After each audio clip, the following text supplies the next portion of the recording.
The doula program allows one to be friends with somebody that they don't have a history with, but are able to be compassionate and empathetic towards regardless.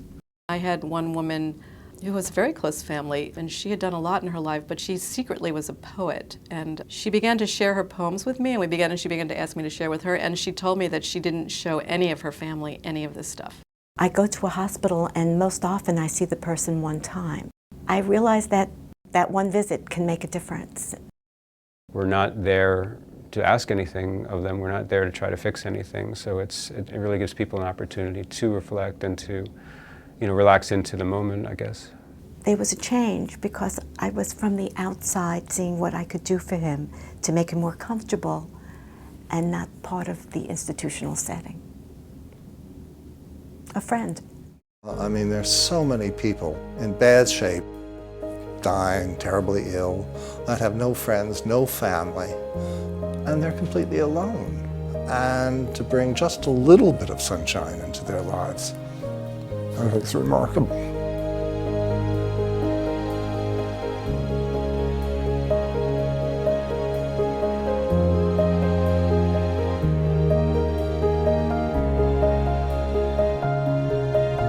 The Doula program to Accompany and Comfort is an end-of-life volunteer program that provides volunteers for people who are facing life-threatening illness alone.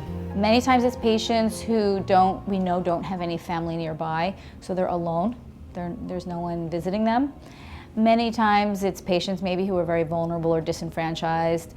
Sometimes it's patients we know just are much less anxious when they have somebody at the bedside, so any extra support we can offer to them, we do. We do recognize that people are terribly lonely and isolated when they are seriously ill, so people may have friends and family, but still could really benefit from a doula volunteer. I sometimes am involved in selecting which patients we think the doulas should visit, along with the rest of our team, our social worker and nurse practitioners and chaplain will kind of go through the list and say, well, who could really benefit from having this special visit? The program really does embody that at its core, empathy and compassion for others in a time when they're in complete solitude or alienated or feeling alone. We didn't think we could do it because training volunteers, selecting appropriate volunteers, you're meeting people at a very vulnerable time.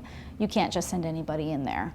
And we knew we just didn't have the resources to sort of train and appropriately train and select volunteers and maintain that relationship. And then Amy Levine sort of approached us about this. And at that time, I looked at the training that Amy does with the doulas, and I was very impressed. And we actually sent another HHC employee to, I think, attend some of the trainings to really see what they were about. And I felt reassured that this was appropriate. These were appropriately selected and appropriately trained people to visit our patients. People who sort of step forward for this work are have something, they have something to give to others. And so we bonded quite wonderfully, going through exercises and reading and discussing things and going through some tough topics together. One of the highlights was when we were sitting with partners and our facilitator gave a topic, and we had to be silent while our partner would speak for 3 to 5 minutes. And there are so many times during that training that I wanted to speak, and I realized by being a good listener, I'm really allowing my partner to express everything he or she would want to say without me commenting. And I'm sure everyone else around me is very happy that I used that. The training was incredible, abstract, but also gives one really great tools to live by. It not only empowers the recipient, but also the doula, because I think at our core, empathy and compassion is what sets us apart from other living things on the planet. And so I think it's our greatest strength. What I was nervous about in having a doula volunteer is, would they be able to handle some of the emotionally heavy content of the work and the situations that we see. And I think what I would like other providers to know is that they should really look at how these volunteers are trained and supervised and mentored, and they would realize that some of these volunteers are better equipped than some of our, colleagues in terms of handling some of this really heavy, emotional, but also beautiful time in a person's life. And I know doctors can be skeptical, but I think that the training that the doulas get is really impressive. The doulas can go wherever they're needed. We have several modules. The volunteers will visit in healthcare facilities, nursing homes, hospitals, and will also visit in a person's home.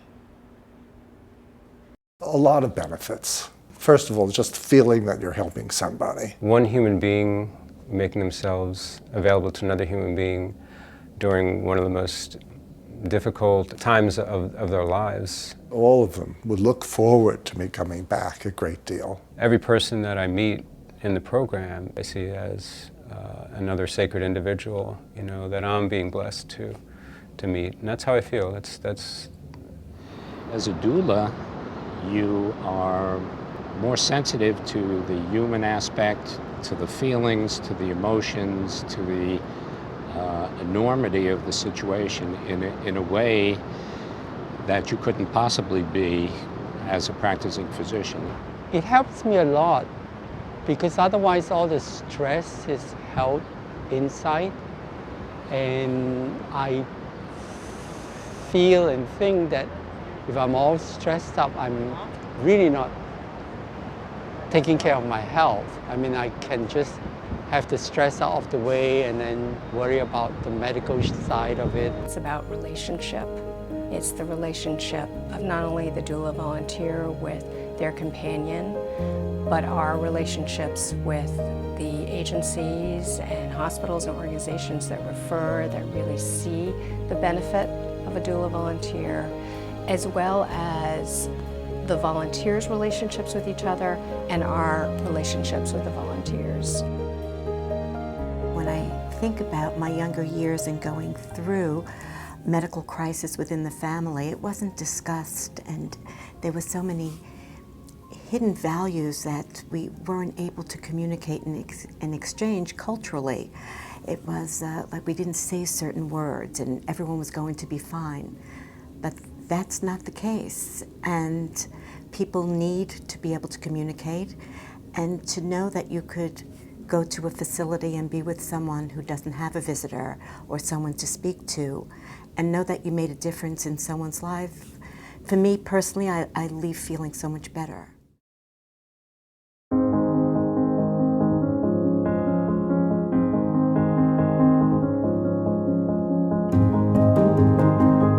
We definitely want to expand the doula program here by having someone here every day, even on the weekends. Just the whole idea of if we had 1,000 doulas, it would be terrific, because there's just such a need for it all over, not just New York, all over this country, all over the world.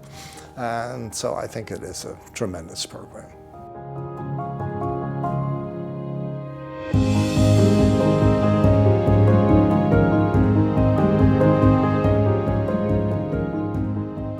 No one is charged for these services, and we're committed to not charging. We're a nonprofit.